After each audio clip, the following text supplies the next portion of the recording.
4 pounds, 10.8 ounces.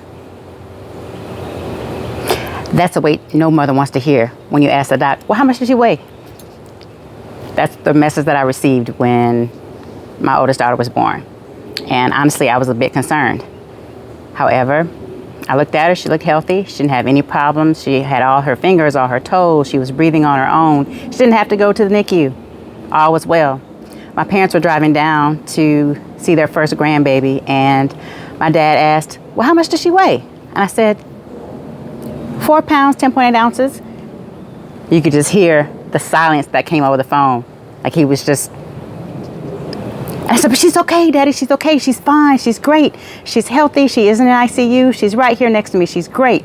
And I just had to convince him that even though the child has a low birth rate, it doesn't mean that they're unhealthy. I've seen 9-pound babies have to go to the NICU, 8-pound babies, 7-pound babies. And then there's also a misnomer too, that people of a certain ethnicity, if they'll have smaller children if they're under 7 or 8 pounds. Well, in some cultures, 6-pound babies are the norm. So that's another thing that I want to make people understand is it doesn't matter how much you weigh, how much the child weighs when they're born, it matters how healthy they are. So keep that in mind.